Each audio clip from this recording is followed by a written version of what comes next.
Our women get hot and our liver gets stained when we saddle up and ride 'em in the pouring rain. Sooner or later, gotta cut you down. He's gone country. Look at them. All right, guys, welcome back to another episode of the Outlaw Country Podcast. We're lucky enough to be joined today by Jon Stork. What's going on? So, John, when we were DMing earlier on Twitter, you were kind of telling me you have family through Nebraska and South Dakota. Is that correct? Yeah, I actually have a lot of family up there. We were just talking about even the piano in my house is from Devil's Lake, North Dakota. So North Dakota, South Dakota, Iowa, Nebraska, all throughout there. Yeah, because we're based out of Omaha, Nebraska. So I thought that was pretty cool. I didn't realize you had ties to Nebraska. So, like, what towns are they from in Nebraska? I think Omaha. I've got some second cousin in Omaha that we hung out with last time we drove through, and then Lexington. Man, my dad's got a bunch of family all throughout there. That's awesome. Yeah. I got so much family I don't even know them all. Okay, yeah, I know a couple of people that are like that. So, but you grew up going to you went to college in College Station, correct? I did. I went to Blinn and I took a class at A&M, and then realized that school was way more expensive than what I had, and so I had to figure some stuff out, and I moved back to Houston and started going to school in Houston, and and just kind of all snowballed from that point. So when you were in college at A&M or College Station in Houston, were you playing at like local bars or like parties and stuff like that? I didn't play in my first bar until I moved to College Station. Other than that, I just played on couches or, maybe at a local party, but only if I knew a majority of the people there. It was weird. I just never really played out.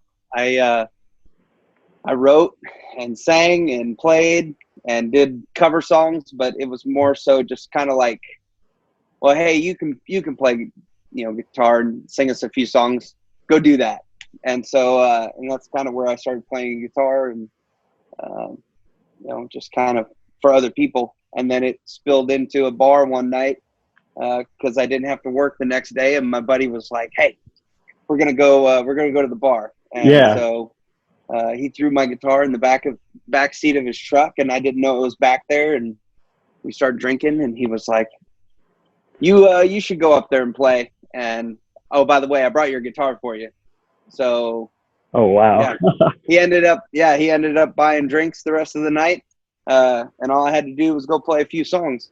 But when I was in there playing the songs, the bar just kind of filled up with a little group of people.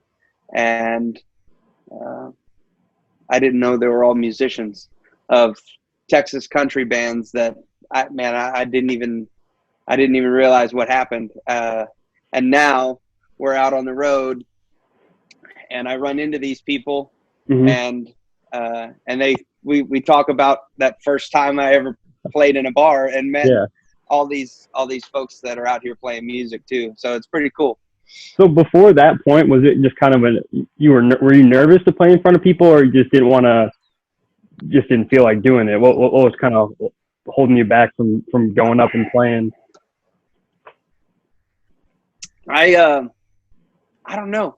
That's a kind of an interesting question to think about.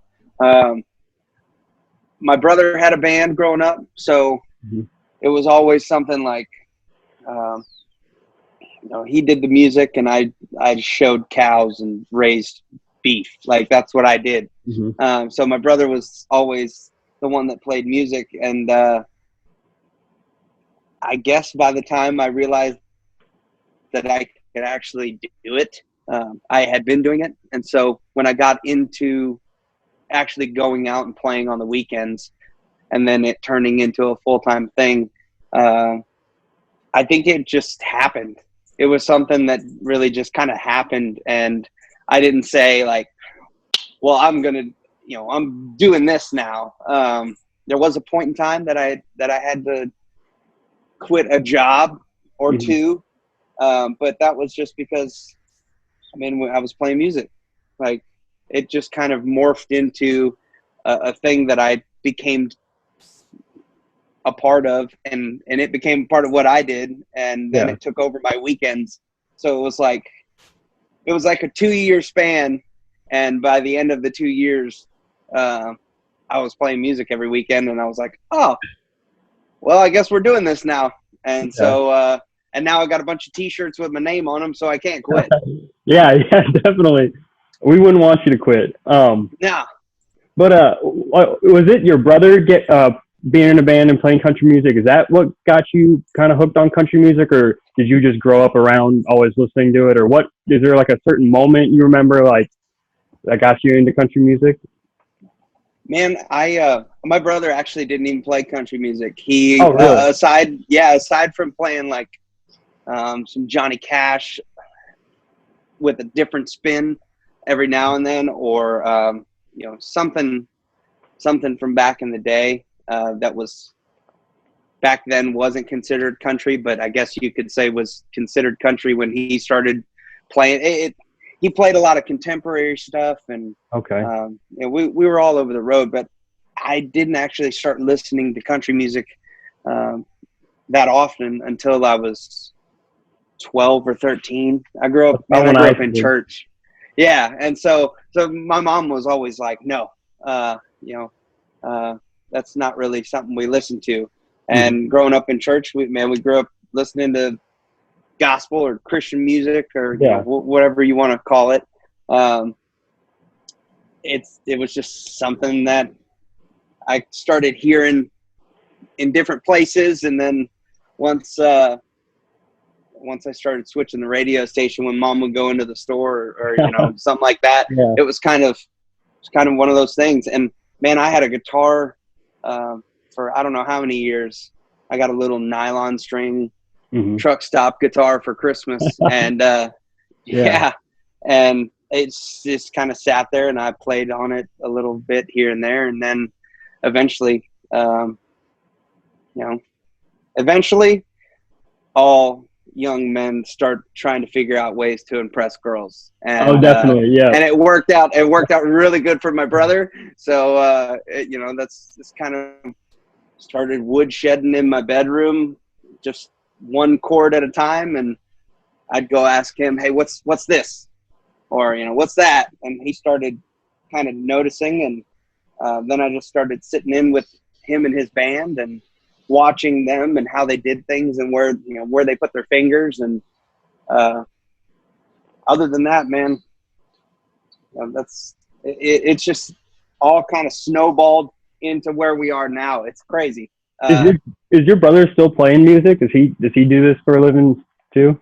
No, he actually is a private chef now. Oh, really? Okay. Yeah, he's just one of those. He's that one person in the family. Whatever he does, he's just like good at it. Yeah. So he's just really good at hanging out and cooking food. Okay, awesome. Well, out of those guys like when you were younger and kind of found country music, what guys influenced you the most to have the sound you have today? Man, that's because I basically was thrown in the pool of music when I hit 12 or 13, and I was basically just opened up to everything because I didn't have to listen to just one kind of music anymore. Yeah. And there was so much from the years before country was cool, and then I got all the way through pretty much the Ken Burns documentary. That was great. It's kind of crazy how it starts for a lot of people, and how Hank Williams, and then you kind of just start falling through domino effects of Nashville and country music. And man, I remember specifically wearing out, because we all used to save up money and then go get CDs, or at least I did. I remember wearing out a Johnny Cash CD and like sitting on a lawnmower or, you know, in a tractor, like trying not to skip your CD so you can keep listening to it while you're driving and cutting grass or shredding or whatever. And I remember listening to that CD every day for at least a while. But there's so much music, man. There's everybody from Tom Petty to Johnny Cash to Jimmy Buffett to I don't know, John Denver, George Jones, George Strait, early George Strait. You know, there was a Merle Haggard tape amongst a few others in the tractor that we used to shred in. Still had a tape player, stick a tape in there and get to work. One thing that really go ahead. I'm sorry. I didn't mean to. No, go for it. Well, one thing that really got me into the country music, especially those older guys, is their personality. Like Cash and Waylon and like Hank Sr. My mom can't stand it when I play Hank Sr.'s vinyl. She hates him, but I love him. I think he's so good, and the music he made is so authentic, and I think it's timeless. And so I just, that's how I fell in love with country music. And I think seeing that outlaw scene is what got a lot of people hooked on country music. Yeah, I think the fact that they could put it down in a simple way, in the most simple way that they could, and the most relatable.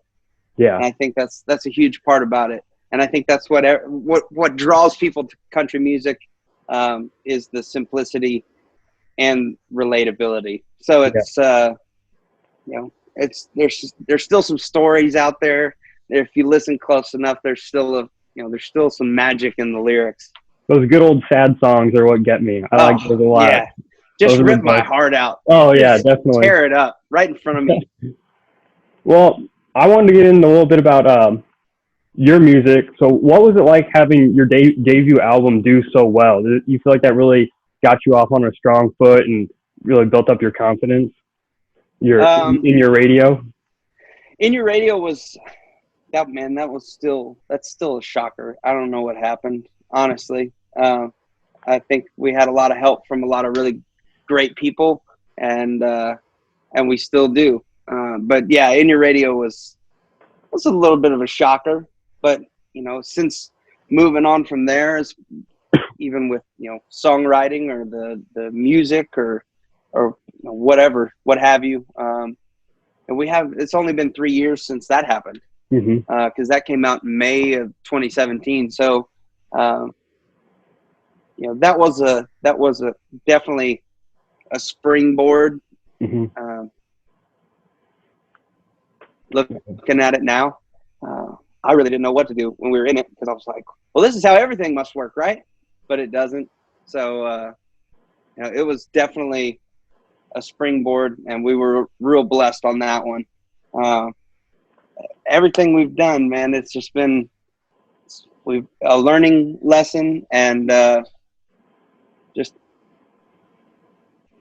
fun in general. But yeah, having that do so well, did that really build your confidence and just make you feel ready, like you belong in country music, just since it was your first album? Man, I don't know about belong, because, you know, I'm still trying to outdo, you know, what I just did. And I think there's always that sense of, okay, we got to do better next. Yeah. It's hey, I'm gonna have to move real quick. So they're mowing next door. Oh, no worries. My bad. Oh, don't worry about it. I'm gonna go out front and see if it's a little quieter out here. All right.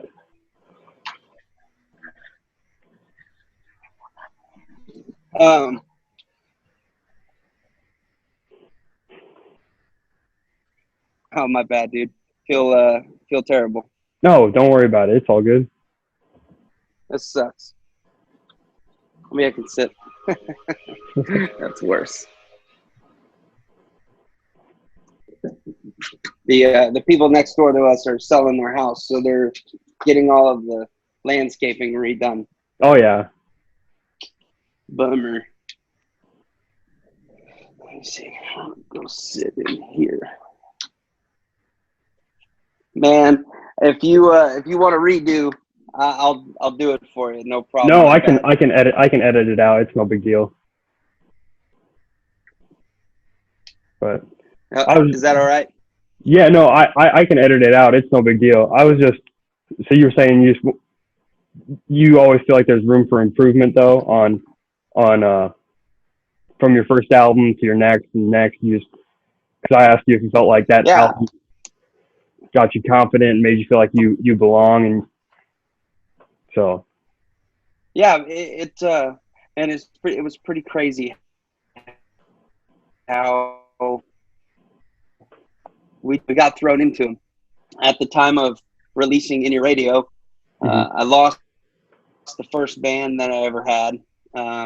It wasn't something they wanted to do. They didn't want to travel. They didn't want to have to, spend all the time away from home. But I picked up another band right at that time, and we've gone just leaps and bounds. And people come and people go, but like I said, it's only been 3 years, and we've been learning the whole time, which is amazing. And we've been extremely blessed, and we've got a lot of great people in our corner, and they're not just in Texas, so it's pretty awesome.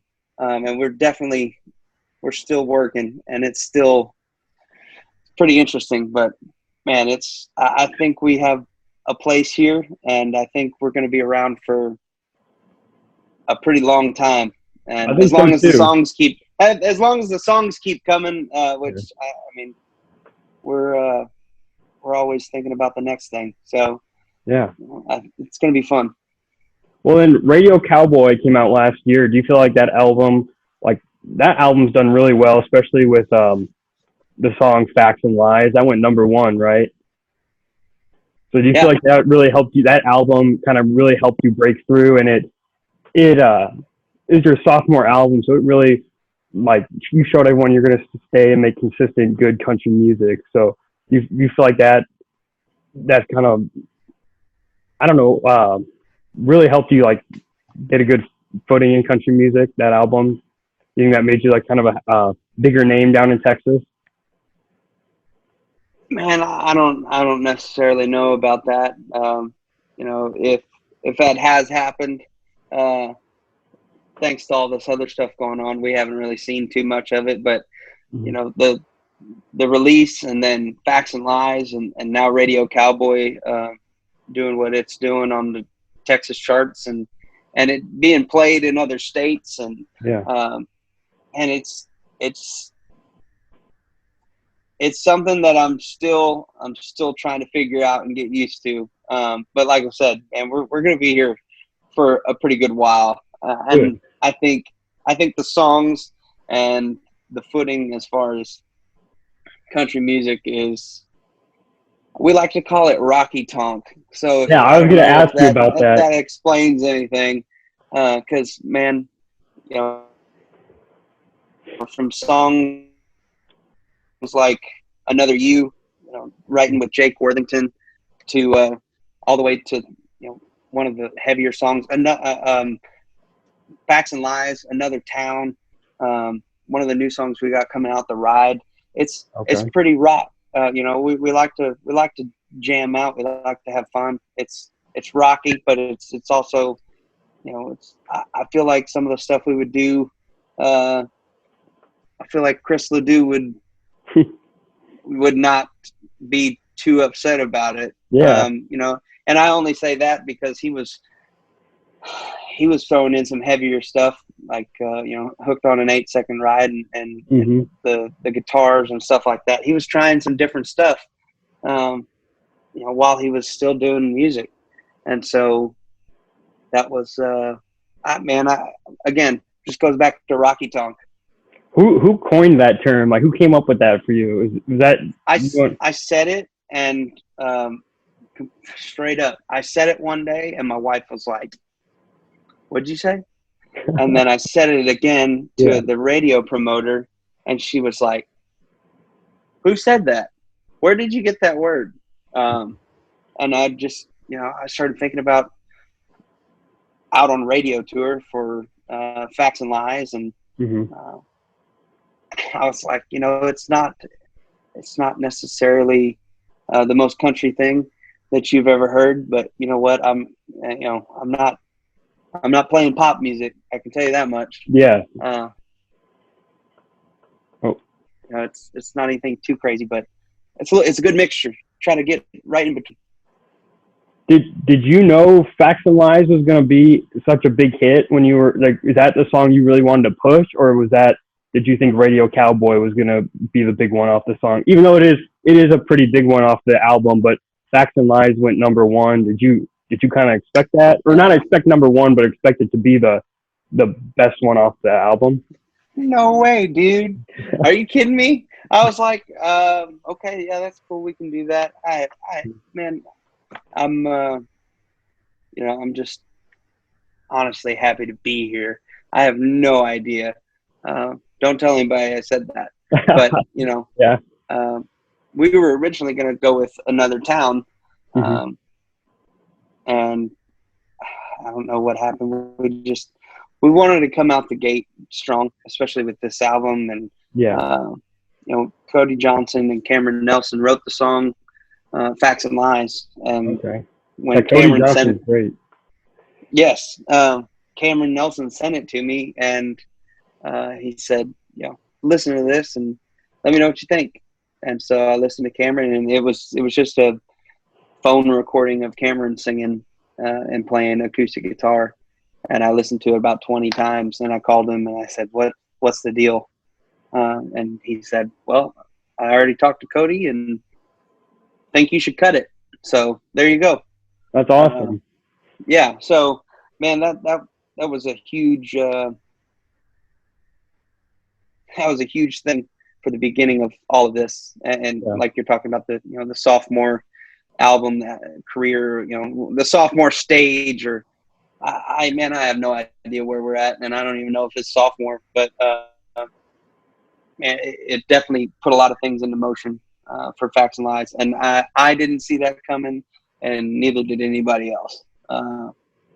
Originally, I think the first radio single I wanted to push was Three Chords, but that didn't work out, and they were like, oh no, we should probably go with something a little more this or that, and then we ended up settling on Facts and Lies just to kind of see what we could make happen. So hey man, I guess it worked. Yeah, sorry. It keeps buffering a little bit, so I don't mean if I interrupt you or anything. I'm sorry about that. You're good. My personal favorite song off the record is "If You Can Dance." I think that is a heck of a song. I listen to that one all the time. But me and my cousin were talking about that song, and we got in an argument. Do you say throw off the work week and throw on some Jinx, as in like Cody Jinx? Jeans. Oh, see, I was thinking you were saying Cody Jinx. I think I might start saying that live. Me and my cousin, we are huge Cody Jinx fans, and so I thought, since he's also from Texas, I thought you were shouting him out, and I thought that was really cool. But he thought you were saying jeans the whole time. So hey, if he asks you, I'm saying Cody Jinx. All right. But that is a very cool song. You, especially down in like the dance halls and stuff, you always see the cowboys out there dancing. Man, personally, myself, I can't dance, but oh man, hey, if you listen to music, you can tap your foot, you can dance. Yeah. Well, I think it's just because we grew up running around down here. That was the only thing we had to do. Get in trouble and go dancing on the weekends. So that was it, man. But yeah. No, that is. I've been listening to that song a lot lately, so I just had to tell you that's a great song. Thank you so much. So when you're out touring, who are you usually on the road with? Are you like as an opener, or if you open for anyone, who is there a specific band that you usually are kind of with, or is it just varies? Man, it's been all over the road. We were supposed to play with Robert Earl Keen last month. we're supposed to be on the road pretty much all of April with Jason Boland. Okay. I think one of our next shows we have coming up is with Kevin Fowler at the beginning of July. I don't know. There's Aaron Watson. Man, I don't know. We've gone out with all kinds of folks from across Texas, and it's just getting better and better. And we've got more shows coming up. We've got more bookings. We just got another email for another rodeo down this way, and and it's pretty neat. But yeah, it's all over the road. I mean, I look forward to it every time, because you never know who you're going to play with, and you never know what you're gonna learn, or who you're gonna run into. Well, kind of off topic question. I'm looking at your Instagram and your store and everything on your website. You're always like on your drum set, you have a chicken. You're holding the chicken a lot. Is that like a pet, or do you raise chickens, or what's the deal with Ethel. that? She's kind of like the mascot. Okay. Everybody's got a dog and a truck and a guitar. Yeah. I raised chickens and sold eggs growing up all the way through high school. So I was probably 5 or 6. Started selling chicken eggs at church or to the neighbors or just about anyone. And to record radio or in your radio. And like the guy that I was working with, he was like, "Hey, you gotta find something that is you. You can't just go stand there." I said, "Well, I was the egg boy. I don't know, how else to say that." And so we started talking about where I was from and where I grew up and how this, that, and the other. And he said, "Man, that's it. We need to get you in a room full of chickens." And I was like, "I don't know where I can find one, or a room full of chickens, but I can find one chicken." And that was Ethel. And so she became instantly popular with the merchandise and all kinds of stuff. But yeah, that's where she came from. And it was a kind of a joke started out as, and then people started asking questions about the chicken. And yeah, I think that's genius marketing. I really like that. That's awesome. So like everyone's kind of got their look. You got Church with his sunglasses and Luke Combs with his red Solo cup. I think that's real smart of you to do. I like that a lot. So I had to ask. She's gonna end up coming out on the road, but she has to. She's gotta be pampered a little bit more than the rest of us, and the band is not really looking forward to driving across country with a chicken in the back. Yeah. So we're working on it, though. We're working on it, and it's gonna be fun. Okay. Well, do you have any plans to? I know you were telling me you got the Radio Cowboy Deluxe coming out this Friday, but do you have plans to be back in the studio for another album or EP coming soon down the line, or are you just gonna focus on touring? I honestly, it's gonna kind of be up in the air for a little bit with all the crazy going on. Definitely. But we've already got songs working for the next one. So the writing never stops, or the ideas never stop. It's more so, when do we have the time the time and money to go into the studio and go record those new songs? But I would say probably within the next 6 to 9 months, we'll more than likely be either finishing something or working on something new. Just because I can't sit still. It's just not. We're here to play music, and I don't have the ability to play the same songs for 2 years straight and then try to figure something out. We're here to do it.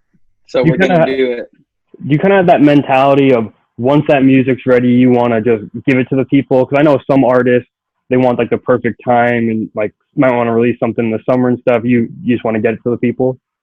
Yeah, I like that a lot. I like that a lot more. I And like to wait. it's it, it's gonna hit. It's gonna connect. It doesn't if it's a good song. It doesn't matter if it's summer or spring Hmm. or winter or fall. But at the same time, there's always going to be people telling me, telling us, telling people releasing music that there's one time better than the other. It comes out on Fridays. That's there you go. Yeah. That's a good time to release it. So unless there's just some sort of strategic plan, man, I just want to release as much music as we can whenever we can. Okay. Well, so I know you said you used to raise chickens and grew up on around agriculture and stuff, and that's hard work. Do you feel like that has kind of molded you into the artist you are today, like grinding, doing many shows and stuff like that? Because I know how Absolutely. those ranchers and stuff they work their tails off. So Yeah, man, I think, and I got to talk to my dad today. I told him thank you, literally on the phone, just because there's so many people who just are very misinformed about how a lot of things work, and you can't just go in and you can't just buy your way. A lot of this is work. A lot of it's just hard work, and definitely. and a lot of just living through things. So living through it, you get the song, and then you get the double whammy is you get to go out and live a little bit more while you play that song about something else you lived through. So it's just a perpetuating circle or cycle of living through it and then putting it down on paper if you have the ability to, and just trying to have fun, just trying to make sure that people can see it when you go do it, and it doesn't turn into something that nobody wants to watch. Well, I like what you said there about how to live in it, writing it down, and making a song out of it. I mean, a lot of the best country artists did that back in the day, like Hank Williams Jr. with Family Traditions and stuff like that. I mean, those songs they hit right with people because it's a real experience they had. It's not something a big time label's like, here, record this. This is catchy. The audience is gonna like this. Something that actually has like good content and good meaning behind it, I think is always going to hit right with good, loyal country music fans. So I really like what you're saying there. So one thing we love here at the Outlaw Country Podcast is independent artists. Is that something you kind of hang your hat on? You enjoy being independent? I know there's perks to being a part of a label and stuff, and if you were presented with that opportunity, would you kind of just follow them, or would you want to kind of, if you were to take that record label deal, would you kind of be like a Cody Johnson and be like, I still want to make my music my way? Would you not even want to go down the road with a label? And I think we've gotten this far in a relatively short amount of time, and I don't think we're changing anything anytime soon. There's always something, and I won't ever say never, but thanks, Justin. But it's just one of those things. It's fun being on your own. At the same time, it's a little bit more scary in some ways. But man, we've learned a whole lot. I know I've already said that a couple times, but it's just the truth. We've learned a lot on our own, and we've lost a lot on our own, and we've won a lot on our own. Mm-hmm. And I know I keep saying it too, but man, it's going to be fun. We haven't even touched the tip of the iceberg yet. So, we're getting closer, but it's right there. Okay. Well, and I just remembered this. I was going to tell you this at the beginning of the podcast. Last Saturday, I interviewed Zach Huser from the Huser Brother Band. He wanted me to tell you hello. Yeah, oh, that's awesome. Yeah, so my dad, so he's dating a girl from Omaha, and my dad is best friends with his girlfriend's dad. Like, they grew up together. So I went over there, That's a and small world, man. yeah, so he found out I was interviewing you, and he wanted me to tell you hello and everything. He said you guys are good That's buddies. awesome. Yeah, Yeah, he's man, we haven't been able to get out and play any shows here recently, but yeah, those guys are awesome, and everything they've done is just getting better and better. And next time they get up that way, you definitely got to get out and yeah, I go need to catch see a him. show. Yeah, I like what they put out. I've been listening to them. They got some good stuff. But yeah, he's a really nice guy. I didn't get to meet. I think is his name Josh, his other brother. Or Yeah, yeah, I didn't get to meet him. It was just Zach, and he was telling me you guys knew each other. So I thought I'd let you know. those are good guys. Yeah, it was a good time talking to him. So far in your music career, what's probably the coolest experience you've had so far with your job? Man, that's hard to answer because that's like every other week. There's another first. There's another. Hey, we haven't. Oh man, and I have to tell the guys and tell myself like.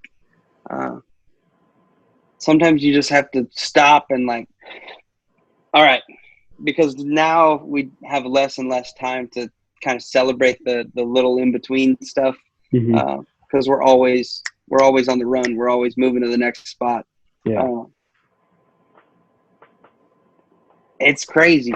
It doesn't make any sense, man. I'm from a town of like less than 400 people. We'll call it that. Okay. So it's like, and we get to go do this. Mm-hmm. I'm playing music, first of all. Second of all, I've gotten to meet people that you turn on your radio in another state and you hear. It's one of those things. I think one of the coolest things is running into Dean Dillon a day after I played, and we were checking out of the same hotel, and he had watched just an acoustic set. I ran into him in front of the hotel. We're loading up our trucks, and he's throwing his guitar in there, and you can't miss him. Like the hat, the jewelry, he's just an old hippie cowboy. Yeah. And man, I went and shook his hand and said, thanks for watching yesterday. I appreciate it. Mm-hmm. And he kind of looked at me and said, we'll see you again. It's going to be fun. You're going to have a lot of fun doing this. So, man, I think little stuff like that. Yeah. It definitely keeps you going, keeps you wanting to make yourself better, sharpen up, and keep honing your craft. But man, there's too much stuff. There's too much cool stuff because I think everything that happens is cool, and as long as you can keep that mind frame, it's always fun. It's always interesting, and it's always a good time. From the people that we meet when we go into the next town to pulling into town and hearing your song on the radio. Yeah, I bet that's very cool. It's crazy. And it's fun and it's cool. And for a guy that grew up in a town of less than 400 people, and the biggest thing that happened since I left is we got a Dollar General. It's one of those things. Like, yeah.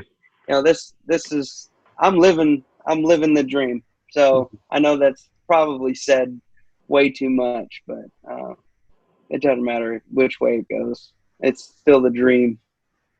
Well, to play off that, what's the most challenging part you've had so far with this career? Probably it's probably the same. One of the same things. It's just the learning curve, because I've gone through band members. I've gone through tax stuff. I've gone through I've gone through the song, some song issues with other people recording things. I've gone through, I've been shot. I've been stabbed in the back. Oh, really? You know, it's just one of those things in a very short amount of time. Yeah. But man, I wouldn't change a thing, because holy smokes, it's just one of those paths that you kind of have to walk down to see Mhm. what everything is actually worth. And that might sound a little out there, but you just got to kind of go do it in order to really see what's going to happen here.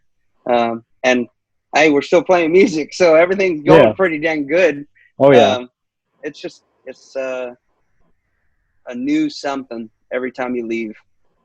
Okay. And I think that's probably one of my most favorite things about all of it, is it's never the same. You never walk into the same situation twice, Yeah. ever. Well, from being based in Texas and who like guys that are not like past artists, but who are your favorite like artists today down in Texas that maybe you're buddies with or that you just really admire their music?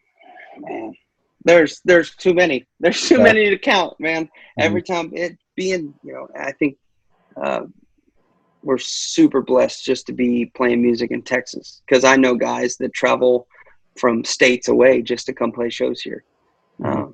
And that's crazy, because we don't make that much money as it is. Unless you're selling out arenas and whatnot, it's not really the jackpot everybody thinks is really going on. But man, we get to play with so many friends, and it's crazy to. I was just telling somebody the other day. It's kind of weird. I used to listen to these guys in my truck in high school, whether they were just starting out and blowing up or they've been around for years. And now I have most of their cell phone numbers, and it's like, man, that's a little weird, but it's super cool. But yeah, You're right. There are way too many to really pick one out. One guy that I just kind of, or two that I came across recently that I'm a big fan of is Vincent Neil Emerson. He's out of Texas, and then yeah, Tristan Mares. yeah. Tristan's awesome. Actually, he I think his mom and dad live down the road from where we're at right now. Oh, really? Yeah, he's from around this area too, in Houston. Okay. But yeah, man, like, we're kind of, it's hard to get into, and it takes a little bit of work, but man, it's a really cool family. Once you kind of get into the group, and they see your face more than a couple of times a year, and it's really fun, and everybody opens up, and if you have questions, last time I hung out with Kevin Fowler, he said, he called me over, come sit down right here, I want to talk to you. Yeah. And man, we just talked about stuff that he's gone through, and he's like, don't do this, don't do this, stay away from this, but this is also a good thing. It's just one of those, you learn from anyone and everyone you can, and it's cool. And that's, I know it's surreal is the word, to be hearing things from people that you admire or look up to or listen to, across the table or across the phone. We're really blessed to get to do this, because I don't feel like I've been doing it long enough to be where we're at. Well, that's what I love that about country music, like you were saying, is just how everyone's a big family. They kind of they mention the greats in their songs, and they kind of shout each other out a little bit in their music. I think that is very cool, and that's kind of what drew me in. And like back in the day with the Highwaymen and stuff like that, how they're all buddies and stuff like that. I just don't think you see that in any other genre. And country music, they're also so great to the fans and everything. It's just it's unlike anything else, I think, and that's what made me kind of fall in love with it. Yeah. Well, I totally agree. I got just two more things to ask you, and I really appreciate your time. This means a lot to me. No, man, thank you. Well, you're welcome. So I got to know, since you're the radio cowboy, I was wondering, What kind of hat are you rocking on stage? Do you have a Stetson or Resistol or?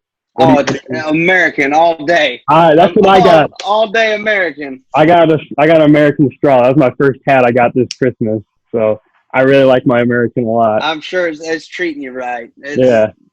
Oh man, that's all I got on the rack. Really? I want to try. If I get a felt, I've been looking at getting a Stetson. I think those Stetsons are really nice looking too. You gotta go see next time you get down towards Fort Worth. You gotta go to the Best Hat Store. Oh, my buddy's been there. My buddy's been there. Yeah. You gotta go in there, and man, just give yourself a good hour. Okay. Go find one, go buy one, and you'll have it forever. What is it? I think there's a hat store. I think it's down in Texas. I know Cody Jinks goes to Midland. A bunch of guys. I think it's like Standard Hat Works. Have you been there before? I haven't been out there. But I've heard nothing but great things about those guys. Really? Those look really cool. They look expensive though. I'm sure. I know Josh Ward. He goes to Standard. Man, I'm not quite there yet. You'll get there if you keep putting out the music you've been putting out. We're balling on this budget right here. So that's where we're keeping it right here. Mm-hmm. Well, those Americans they're nice for sure. Hey, that's where it's at, man. And usually when we play around, you're speaking about if you can dance. I know because it says Stetson hat in there. I couldn't put American, and I just couldn't bring myself to it. But around Fort, it usually changes to. You got to tell her it's American. How about that? Yeah. But yeah. Well, last thing I wanted to bring up to you, I know a lot of you Texas guys just kind of stay in that Texas, Oklahoma area, but there's a bar up. Oh, you'll move around a little bit? Oh, no. We're our next show that we have in the beginning of July is in Oklahoma. So I'm pushing. We're going to get up your way. I promise. Well, if you need to get in touch, there's this bar. I mentioned this a lot in my podcast. I mentioned it to Zach from Huser Brothers Band.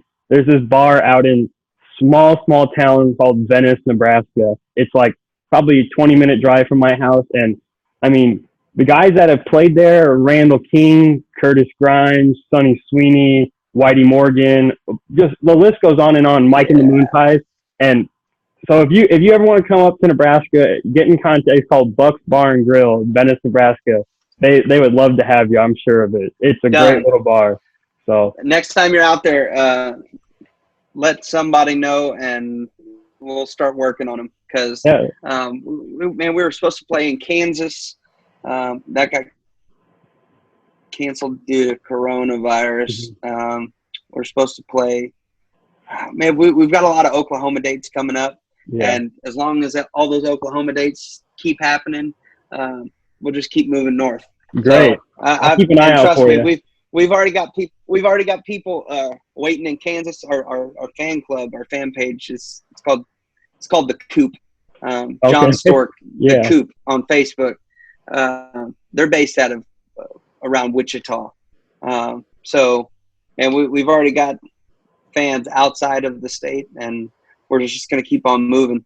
And I've got enough family to fill up a small event center up north. So awesome. As long as we can keep moving north, man, we'll always have somebody to listen to some music. So, and I know, man, from living in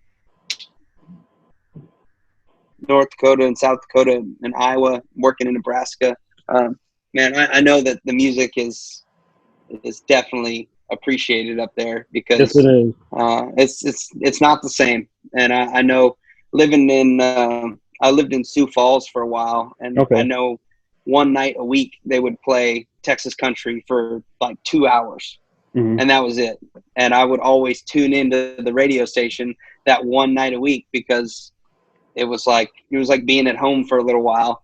But that just doesn't get out there. No, we need more of it. These radio stations, there's just these big labels are just it's the same 4 songs when you go driving. I can't stand it. But I love hearing. You just keep cycling. Yeah. Every once in a while, one will break through, a little Texas country guy, and I enjoy that. It mixes it up. It gets you kind of excited, but I'm usually connecting my phone with my Bluetooth, and I put on the Texas country guys. Yeah. But that's all I really got That's awesome. today. That's all I really got today. Again, I really appreciate you taking your time to do this with me. It means a lot and helps us grow and get a little more exposure. So thank you so much, Jon. Heck yeah, man. Thank you. I appreciate it. And let's do another one in a couple months, and we can talk about the new songs we got coming out. Awesome. Okay. That sounds great. Yeah.